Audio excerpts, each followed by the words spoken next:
Alien registration ਆ, requirement ਆ, ਉਹਦੀ ਕੀ ਜੀ। ਅਪਡੇਟ ਹੈਗੀ ਆ? ਸੋ ਪਿਛਲੀ ਵਾਰੀ ਵੀ ਕਾਲਰ ਇੱਕ ਨੇ ਪੁੱਛਿਆ ਸੀਗਾ ਕਿ ਜਵਾਕ ਉਹਨਾਂ ਦੇ ਨੂੰ ਗ੍ਰੀਨ ਕਾਰਡ ਮਿਲ ਗਿਆ, ਉਹਨਾਂ ਨੂੰ ਰਜਿਸਟਰ ਕਰਨਾ ਚਾਹੀਦਾ ਕਿ ਨਹੀਂ ਕਰਨਾ ਚਾਹੀਦਾ?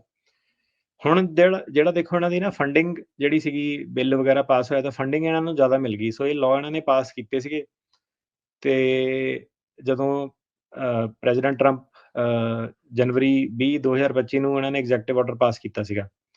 ਉਹਦੇ ਵਿੱਚ ਇਹਨਾਂ ਨੇ ਜਿਹੜਾ ਹੋਮਲੈਂਡ ਸਿਕਿਉਰਿਟੀ ਨੂੰ ਕਿਹਾ ਸੀਗਾ ਕਿ ਤੁਸੀਂ ਇੱਕ ਜਿਹੜਾ ਇੱਕ ਨਾ ਸਿਸਟਮ ਆਪਣਾ ਪੂਰਾ ਸੈੱਟ ਕਰਕੇ ਰੱਖੋ, ਜਿਹਦੇ ਵਿੱਚ ਕਿ ਲੋਕੀ, ਕਿਉਂਕਿ ਉਹਨਾਂ ਦੀ ਰਿਕੁਆਇਰਮੈਂਟ ਹੈ, ਇੱਕ ਸੈਕਸ਼ਨ 262 ਹੈਗਾ ਇਮੀਗ੍ਰੇਸ਼ਨ ਐਂਡ ਨੈਸ਼ਨੈਲਿਟੀ ਐਕਟ ਦਾ, ਕਿ ਉਹਦੇ ਥੱਲੇ ਤੁਸੀਂ ਜਿਹੜੀ ਸਾਰੀ ਆਪਣੀ ਫਿੰਗਰਪ੍ਰਿੰਟ ਵਗੈਰਾ ਰਜਿਸਟਰ ਜਿਹੜਾ ਕਰਨਾ, ਕਿਉਂਕਿ ਜਿਹੜਾ ਲਾਅ ਆ ਇਹ ਰਿਕੁਆਇਰਮੈਂਟ ਕਰਦਾ ਤੇ ਕਾਫੀ ਸਾਲਾਂ ਤੋਂ ਜਿਹੜੀ ਸੀਗੀ ਇਮੀਗ੍ਰੇਸ਼ਨ ਉਹ ਕਰਦੀ ਨਹੀਂ ਸੀਗੀ। ਜੀ। ਤੇ ਇਹ ਜਿਹੜਾ ਐਗਜ਼ੈਕਟਿਵ ਆਰਡਰ ਸੀਗਾ, ਇਹ ਕਹਿੰਦਾ ਕਿ ਤੁਸੀਂ ਉਹਦੇ ਵਿੱਚ ਸਿਵਲ ਤੇ ਕ੍ਰਿਮੀਨਲ ਜਿਹੜੀ ਫਾਈਨ ਵਗੈਰਾ ਪਾਓ, ਸਜ਼ਾ ਵਗੈਰਾ ਪਾਓ, ਤਾਂ ਕਿ ਲੋਕੀ ਜਿਹੜੇ ਉਹਨੂੰ ਕੰਪਲਾਈ ਕਰਨ। ਸੋ ਹੁਣ ਕੀ ਚੀਜ਼ ਸੀਗੀ ਕਿ ਉਹ ਜਦੋਂ ਇਹਨਾਂ ਨੇ ਐਗਜ਼ੈਕਟਿਵ ਆਰਡਰ ਪਾਸ ਕੀਤਾ, ਠੀਕ ਆ, ਕਈ ਵਾਰੀ ਸਾਨੂੰ ਹਰਜੋਤ ਜੀ ਹੁਣ ਵੀ ਜਿੱਦਾਂ ਨਾ ਕੰਸਲਟੇਸ਼ਨ ਵਗੈਰਾ, ਕਾਲ ਵਗੈਰਾ ਲੋਕੀ ਜਿੱਦਾਂ ਕਈ ਵਾਰੀ ਕਰਦੇ ਆ, ਜੀ। ਤੇ ਐਡਰੈਸ ਦਾ ਇੱਕ ਵਾਰੀ ਮਸਲਾ ਜਿੱਦਾਂ ਕਈ ਵਾਰੀ ਆਉਂਦਾ ਕਿ ਲੋਕੀ ਸ਼ਾਇਦ ਅਜੇ ਵੀ ਇੰਨੇ ਅਵੇਅਰ ਨਹੀਂ ਹੈਗੇ ਕਿ ਐਡਰੈਸ ਜਿਹੜਾ ਆਪਣਾ ਅਪਡੇਟ ਰੱਖਣਾ। ਜੀ। ਤੇ ਕਈ ਲੋਕੀ ਏਦਾਂ ਵੀ ਆ ਕਿ ਉਹ ਪ੍ਰੋਗਰਾਮ ਵਗੈਰਾ ਸੁਣਦੇ ਵੀ ਆ, ਦੱਸਦੇ ਆ, ਤੇ ਉਹਨਾਂ ਨੂੰ ਪਤਾ ਵੀ ਆ ਕਿ ਐਡਰੈਸ ਵਗੈਰਾ ਏਦਾਂ ਅਪਡੇਟ ਹੋਣਾ, ਪਰ ਉਹ ਕਹਿੰਦੇ ਕਿ ਮੈਂ ਨਹੀਂ ਕਰਾਇਆ। ਏਦਾਂ ਦੀ ਜਿਹੜੀ ਚੀਜ਼ ਆ ਜਾਂਦੀ ਆ। ਸੋ ਹੁਣ ਇਹ ਕੀ ਚੀਜ਼ ਆ ਕਿ ਜਿਹੜਾ ਐਡਰੈਸ ਹੈਗਾ ਉਹ ਅਪਡੇਟ ਕਰਨਾ ਜ਼ਰੂਰੀ ਆ, ਲਾਅ ਦੀ ਰਿਕੁਆਇਰਮੈਂਟ ਆ, ਠੀਕ ਆ। ਸਿਰਫ ਇਹ ਨਹੀਂ ਕਿ ਸਾਡੀ ਖਬਰ ਸੁਣ ਕੇ ਤੇ ਉਹਨੂੰ ਕਹੋ ਕਿ ਬਸ ਇਹ ਮੈਂ ਸੁਣਨ ਵਾਲੀ ਚੀਜ਼ ਹੈ, ਇਹਨੂੰ ਮੈਂ ਕਰਨਾ ਨਹੀਂ ਆ। ਤਾਂ ਉਹ ਕੋਈ ਫਾਇਦਾ ਨਹੀਂ ਫਿਰ ਐਂ ਤਾਂ ਮਤਲਬ ਕਿ ਜਾਂ ਤਾਂ ਤੁਸੀਂ ਲਾਅ ਦੇ ਕੰਪਲਾਇੰਸ 'ਚ ਹੈਗੇ ਆ ਜਾਂ ਨਹੀਂ ਹੈਗੇ ਆ। ਜੀ। ਸੋ ਇਹ ਜਿਹੜਾ ਹੁਣ ਫੰਡਿੰਗ ਵਗੈਰਾ ਇਹਨਾਂ ਦੀ ਜਿਹੜੀ ਹੋਈ ਆ, ਠੀਕ ਆ। ਸੋ ਕਈ ਲੋਕਾਂ ਨੂੰ ਐਂ ਵੀ ਲੱਗਦਾ ਕਿ ਨਹੀਂ, ਇਹ ਜਨਵਰੀ, ਫਰਵਰੀ 'ਚ ਰੌਲਾ ਸੀਗਾ, ਇਹ ਮੁੱਕ ਜਾਣਾ। ਤੇ ਕਿਉਂਕਿ ਕੰਮ ਅਜੇ ਸ਼ੁਰੂ ਹੋਣਾ ਇਹਦਾ, ਠੀਕ ਆ, ਕਿ ਜਿਹੜਾ ਰਜਿਸਟ੍ਰੇਸ਼ਨ ਵਗੈਰਾ ਦਾ ਸਾਰਾ, ਅਜੇ ਤੱਕ ਕਿਸੇ ਨੂੰ ਉਹਦੇ ਵਿੱਚ ਆਪਾਂ ਦੇਖਿਆ ਨਹੀਂ ਕਿ ਫਾਈਨ ਵਗੈਰਾ ਜਾਂ ਕੋਈ ਏਦਾਂ ਦੀ ਚੀਜ਼ ਹੋਈ ਹੋਵੇ। ਲੋਕਾਂ ਨੂੰ ਕਈਆਂ ਨੂੰ ਟਿਕਟ ਵਗੈਰਾ ਜ਼ਰੂਰ ਮਿਲੀ ਹੈ ਕਿ ਤੁਸੀਂ ਡਾਕੂਮੈਂਟ ਆਪਣਾ ਕੈਰੀ ਨਹੀਂ ਕਰਦੇ ਜੇਬ ਦੇ ਵਿੱਚ, ਗ੍ਰੀਨ ਕਾਰਡ ਨਹੀਂ ਕੈਰੀ ਕਰਦੇ। ਤੇ ਹੁਣ ਅੱਗੇ ਪਰ ਜਿਹੜੇ ਜਿੱਧਰਲੇ ਡਾਇਰੈਕਸ਼ਨ ਨੂੰ ਚੀਜ਼ਾਂ ਜਿਹੜੀਆਂ ਜਾਂਦੀਆਂ ਲੱਗਦੀਆਂ, ਉਹਦੇ ਵਿੱਚ ਇਹ ਆ ਕਿ ਇਹਨਾਂ ਨੇ ਇਹ ਚੀਜ਼ ਜਿਹੜੀ ਇਨਫੋਰਸ ਕਰਨੀ ਹੈ, ਕਿਉਂਕਿ ਫੰਡਿੰਗ ਇਹਨਾਂ ਕੋਲ ਕਾਫੀ ਹੈ, ਬੰਦੇ ਇਹ ਕਾਫੀ ਹੁਣ ਹਾਇਰ ਜਿਹੜੇ ਹੋਰ ਵੀ ਜ਼ਿਆਦਾ ਜਿਹੜੇ ਕਰ ਸਕਦੇ ਆ। ਜੀ। ਸੋ ਇਹ ਕਹਿੰਦੇ ਆ ਕਿ ਜਿਹੜੇ ਵੀ ਵਿਅਕਤੀ 14 ਸਾਲ ਦੀ ਉਮਰ ਤੋਂ ਜ਼ਿਆਦਾ ਤੇ ਉਹ ਪਹਿਲਾਂ ਉਹਦੀ ਫਿੰਗਰਪ੍ਰਿੰਟ ਨਹੀਂ ਹੋਏ ਸੀਗੇ। ਸੋ ਫਿੰਗਰਪ੍ਰਿੰਟ ਕਿੱਦਾਂ ਹੁੰਦਾ, ਜਦੋਂ ਤੁਸੀਂ ਵੀਜ਼ੇ ਦੀ ਜਾਂ ਕੋਈ ਵੀਜ਼ਾ ਲੈ ਕੇ ਤੁਸੀਂ ਜਦੋਂ ਆਉਂਦੇ ਆ, ਉਦੋਂ ਤੁਹਾਡੇ ਫਿੰਗਰਪ੍ਰਿੰਟ ਹੁੰਦੇ ਆ। ਜੀ। ਤੇ ਜਿਹੜੇ ਕੱਚੇ ਲੋਕ ਆਉਂਦੇ ਆ, ਉਹਨਾਂ ਦੇ ਫਿੰਗਰਪ੍ਰਿੰਟ ਨਹੀਂ ਹੁੰਦੇ। ਕੈਨੇਡੀਅਨ ਬਾਰਡਰ ਵੱਲੋਂ ਜਿਹੜੇ ਲੋਕੀ ਆਉਂਦੇ ਆ, ਜਿਹੜੇ ਵੀਜ਼ਾ ਫ੍ਰੀ ਆਉਂਦੇ ਆ, ਉਹਨਾਂ ਦੇ ਕਈ ਵਾਰੀ ਫਿੰਗਰਪ੍ਰਿੰਟ ਜਿਹੜੇ ਨਹੀਂ ਹੋਏ ਹੁੰਦੇ ਆ। ਤੇ ਉਹਨਾਂ ਨੂੰ ਉਹ ਕਹਿੰਦੇ ਆ ਕਿ ਤੁਸੀਂ 30 ਦਿਨ ਤੋਂ ਵੱਧ, ਜੇ 30 ਦਿਨ ਜਾਂ ਤੋਂ ਵੱਧ ਅਮਰੀਕਾ ਦੇ ਵਿੱਚ ਰਹਿਣਾ, ਤਾਂ ਤੁਹਾਡੀ ਜਿਹੜੀ ਫਿੰਗਰਪ੍ਰਿੰਟ ਤੇ ਰਜਿਸਟ੍ਰੇਸ਼ਨ ਆ ਉਹ ਕੰਪਲਸਰੀ ਹੈ, ਤੁਹਾਨੂੰ ਕਰਨੀ ਪੈਣੀ ਆ। ਜਿਹੜੇ ਜਵਾਕ 14 ਸਾਲ ਤੋਂ ਛੋਟੇ ਆ, ਠੀਕ ਹੈ, ਉਹਨਾਂ ਦੇ ਪੇਰੈਂਟਸ ਨੇ ਜਿਹੜੀ ਰਜਿਸਟ੍ਰੇਸ਼ਨ ਵਗੈਰਾ ਕਰਨੀ ਆ। ਜੀ। ਤੇ ਜਿਹੜੇ 14 ਸਾਲ ਤੋਂ ਉੱਤੇ ਹੋ ਗਏ ਆ, ਉਹਨਾਂ ਦੇ 30 ਦਿਨ ਦੇ ਅੰਦਰ-ਅੰਦਰ, 14 ਸਾਲ ਦੇ ਹੋਣ ਤੋਂ ਬਾਅਦ ਪੇਰੈਂਟਸ ਨੇ ਜਿਹੜੀ ਰਜਿਸਟ੍ਰੇਸ਼ਨ ਤੇ ਫਿੰਗਰਪ੍ਰਿੰਟਿੰਗ ਉਹਨਾਂ ਦੀ ਕਰਾਣੀ ਹੈ। ਤੇ ਜਿਹੜਾ ਵੀ ਵਿਅਕਤੀ 18 ਸਾਲ ਜਾਂ 18 ਸਾਲ ਦੀ ਉਮਰ ਤੋਂ ਉੱਪਰ, ਉਹਨੂੰ ਇਹ ਜਿਹੜਾ ਪ੍ਰੂਫ ਇਹਦਾ ਹੈਗਾ ਕਿ ਫਿੰਗਰਪ੍ਰਿੰਟ ਵਗੈਰਾ ਉਹਨਾਂ ਨੇ ਕਰਾਏ ਆ, ਸਾਰੇ ਰਜਿਸਟ੍ਰੇਸ਼ਨ ਹੈਗੀ ਆ, ਲਾਅ ਦੇ ਹਿਸਾਬ ਨਾਲ ਉਹਨਾਂ ਨੂੰ ਆਪਣੇ ਨਾਲ ਜਿਹੜੀ ਰੱਖਣੀ ਪੈਂਦੀ ਹੈ, ਠੀਕ ਹੈ। ਜੀ। ਸੋ ਜਿਹੜਾ ਤਾਂ ਵੀਜ਼ੇ ਤੇ ਆਇਆ, ਠੀਕ ਆ, ਉਹਨਾਂ ਕੋਲ ਤਾਂ ਪ੍ਰੂਫ ਹੈਗਾ, ਠੀਕ ਆ, ਉਹ ਆਪਣਾ I-94 ਵਗੈਰਾ ਉੱਦਾਂ ਦੀ ਕਾਪੀ ਜਿਹੜੀ ਨਾਲ ਰੱਖ ਸਕਦਾ। ਤੇ ਜਿਹੜੇ ਲੋਕਾਂ ਨੇ ਇੱਥੇ ਕਈ ਐਪਲੀਕੇਸ਼ਨਸ ਵਗੈਰਾ ਫਾਈਲ ਕੀਤੀਆਂ, ਹੋ ਸਕਦਾ ਉਹਨਾਂ ਦੇ ਵੀ ਫਿੰਗਰਪ੍ਰਿੰਟ ਜਿਹੜੇ ਹੋਏ ਹੋਣ। ਜੀ। ਤੇ ਪਰ ਇਹਦਾ ਉਹ ਕਹਿੰਦੇ ਆ ਕਿ ਪ੍ਰੂਫ ਆਪਣੇ ਕੋਲ ਨਾਲ ਰੱਖਣਾ। ਅੱਜ-ਕੱਲ੍ਹ ਸਾਰਿਆਂ ਨੂੰ ਪਤਾ ਹੀ ਹੈ ਕਿ ਰਜਿਸਟ੍ਰੇਸ਼ਨ ਦਾ ਪ੍ਰੂਫ, ਤੁਹਾਡੇ ਕੇਸ ਵਗੈਰਾ ਜਿਹੜੇ ਚੱਲਦੇ ਆ ਉਹਦਾ ਪ੍ਰੂਫ, ਜੇ ਤੁਹਾਡੇ ਕੋਲ ਐਕਚੁਅਲ ਗ੍ਰੀਨ ਕਾਰਡ ਹੈਗਾ, ਉਹ ਵੀ ਤੁਸੀਂ ਆਪਣੀ ਜੇਬ 'ਚ ਜਿਹੜਾ ਰੱਖਣਾ ਹੁੰਦਾ। ਤੇ ਸਾਰਿਆਂ ਨੂੰ ਪਤਾ ਹੀ ਹੈ, ਹੈ ਨਾ, ਕੰਟਰੀ ਦੇ ਵਿੱਚ ਕੀ ਕਿੱਦਾਂ ਮਾਹੌਲ ਜਿਹੜਾ ਚੱਲ ਰਿਹਾ। ਸੋ ਰਿਕੁਆਇਰਮੈਂਟ ਹੁੰਦੀ ਹੈ, ਕਈ ਵਾਰੀ ਬੰਦਾ, ਠੀਕ ਆ, ਆਪਣੇ ਕੋਲ ਵੀ ਜਿੱਦਾਂ ਗ੍ਰੀਨ ਕਾਰਡ ਕਈ ਵਾਰੀ ਬੰਦਾ ਸੋਚਦਾ ਕਿ ਗਵਾਚ ਨਾ ਜਾਵੇ, ਏਦਾਂ ਤਾਂ ਮੈਂ ਘਰੇ ਰੱਖ ਜਾਵਾਂ। ਤੇ ਗ੍ਰੀਨ ਕਾਰਡ ਜੇ ਏਦਾਂ ਦੀ ਚੀਜ਼ ਨਹੀਂ, ਤੁਹਾਨੂੰ ਆਪਣਾ ਨਾਲ ਹੀ ਰੱਖਣਾ ਚਾਹੀਦਾ। ਤੇ ਜੇ ਗਵਾਚ ਜਾਵੇ ਉਹ, ਤੁਸੀਂ ਰੀਇਸ਼ੂ ਜਿਹੜਾ ਕਰਾ ਸਕਦੇ ਹੋ, ਉਹਦਾ ਕੋਈ ਚੱਕਰ ਨਹੀਂ ਹੁੰਦਾ, ਠੀਕ ਹੈ, ਇੱਥੇ ਕਰ ਦਿੰਦੇ ਆ ਰੀਇਸ਼ੂ। ਤੇ ਹੁਣ ਇਹ ਕੀ ਕਹਿੰਦੇ ਆ ਕਿ ਜਦੋਂ ਤੁਸੀਂ ਰਜਿਸਟ੍ਰੇਸ਼ਨ ਲਈ ਅਪਲਾਈ ਕੀਤਾ, ਤੇ ਜੀ। ਜਿਹੜਾ ਡਿਪਾਰਟਮੈਂਟ ਆਫ ਹੋਮਲੈਂਡ ਸਿਕਿਉਰਿਟੀ ਆ, ਉਹ ਤੁਹਾਨੂੰ ਪ੍ਰੂਫ ਦੇਊਗਾ ਰਜਿਸਟ੍ਰੇਸ਼ਨ ਦਾ, ਜਿਹੜਾ ਤੁਸੀਂ ਆਪਣੇ ਨਾਲ ਕੈਰੀ ਕਰ ਸਕਦੇ ਹੋ।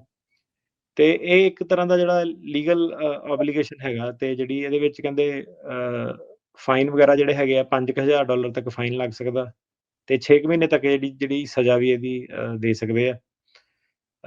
ਤੇ ਇਹ ਜਿਹੜਾ ਸਿਸਟਮ ਉਹ ਕਹਿੰਦੇ ਬਣਾਇਆ ਤਾਂ ਕਿ ਜਿਹੜੇ ਕਈ ਲੋਕੀ ਕੱਚੇ ਰਹਿ ਗਏ ਸੀਗੇ ਇੱਥੇ, ਕਈ 90s 'ਚ 80s 'ਚ ਜਿਹੜੇ ਆਏ ਸੀਗੇ, ਉਹਨਾਂ ਦੇ ਕੋਲ ਕੋਈ ਤਰੀਕਾ ਨਹੀਂ ਆਪਣੇ ਆਪ ਨੂੰ ਰਜਿਸਟਰ ਕਰਨ ਦਾ, ਕਿਉਂਕਿ ਉਹ ਕੁਛ ਨਵੀਂ ਪਟੀਸ਼ਨ ਜਿਹੜੀ ਫਾਈਲ ਨਹੀਂ ਕਰ ਸਕਦੇ, ਤਾਂ ਕਰਕੇ ਉਹਨਾਂ ਨੇ ਕਿਹਾ ਕਿ ਹੁਣ ਇੱਕ ਆਪਾਂ ਸਿਸਟਮ ਜਿਹਾ ਬਣਾਉਂਦੇ ਹਾਂ, ਜਿਹਦੇ ਵਿੱਚ ਹਰੇਕ ਬੰਦਾ ਜਿਹੜਾ ਰਜਿਸਟਰ ਕਰ ਸਕਦਾ। ਤੇ ਇਹ ਚੀਜ਼ ਵੱਲ ਕਾਫ਼ੀ ਹੁਣ ਜਿਹੜਾ ਐਮਫਸਾਈਜ਼ ਜਿਹੜੀ ਇਹ ਸਰਕਾਰ ਆ ਕਰਨ ਜਾ ਰਹੀ ਆ ਤੇ ਇਹਨੂੰ ਥੋੜ੍ਹਾ ਜਿਹਾ ਸੀਰੀਅਸਲੀ ਲਓ, ਜਿਹਨੇ ਨਹੀਂ ਕੀਤਾ ਉਹ ਰਜਿਸਟਰ ਜਿਹੜਾ ਆਪਣਾ ਕਰੇ। ਤੇ ਇਹਦੇ ਵਿੱਚ ਇੱਕ ਇੰਡੀਪੈਂਡੈਂਟ ਵਕੀਲ ਤੋਂ ਵੀ ਸਲਾਹ ਲਓ ਕਿ ਰਜਿਸਟ੍ਰੇਸ਼ਨ ਬਾਰੇ, ਠੀਕ ਆ। ਇਹ ਮੇਰਾ ਓਪੀਨੀਅਨ ਆ ਕਿ ਇਹਨਾਂ ਨੇ ਏਦਾਂ ਕਿਹਾ ਤੇ ਬਾਅਦ 'ਚ ਪ੍ਰੋਬਲਮ ਬੰਦੇ ਨੂੰ ਕਰ ਸਕਦੇ ਆ, ਜਿਹੜੀ ਬਹਾਨਾ ਲੱਭ ਸਕਦੇ ਆ ਕਿ ਚੱਕ ਕੇ 6 ਮਹੀਨੇ ਲਈ ਜੇਲ੍ਹ ਦੇ ਵਿੱਚ ਪਾ ਦਿੱਤਾ। ਸੋ ਉਸ ਹਿਸਾਬ ਨਾਲ ਤੁਹਾਨੂੰ ਰਜਿਸਟਰ ਜਿਹੜਾ ਕਰਨਾ ਚਾਹੀਦਾ।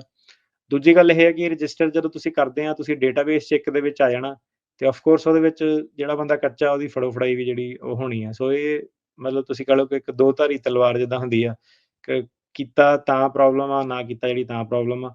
ਤੇ ਤੁਸੀਂ ਆਪੋ ਆਪਣੇ ਜਿਹੜੇ ਸੀਗੇ ਵਕੀਲ ਨਾਲ ਜਿਹੜੇ ਕੰਸਲਟ ਕਰੋ ਤੇ ਜਿਹੜੇ ਲੋਕਾਂ ਦੇ ਕੇਸ ਵਗੈਰਾ ਚੱਲਦੇ ਆ ਉਹਨਾਂ ਨੂੰ ਨਹੀਂ ਇਹਦੇ ਵਿੱਚ ਕੋਈ ਪ੍ਰੋਬਲਮ। ਤੇ ਰਜਿਸਟਰ ਕਿੱਦਾਂ ਕਰਦੇ ਹੈਗੇ ਆ ਯੂਐਸ ਸੀਆਈਐਸ ਦੇ ਨਾਲ? ਇਹਦੇ ਵਿੱਚ ਵੀ ਇੱਕ ਤੁਸੀਂ ਆਨਲਾਈਨ ਅਕਾਊਂਟ ਬਣਾਉਣਾ ਹੁੰਦਾ ਆਪਣਾ, ਠੀਕ ਹੈ, ਯੂਐਸਸੀਆਈਐਸ ਦਾ।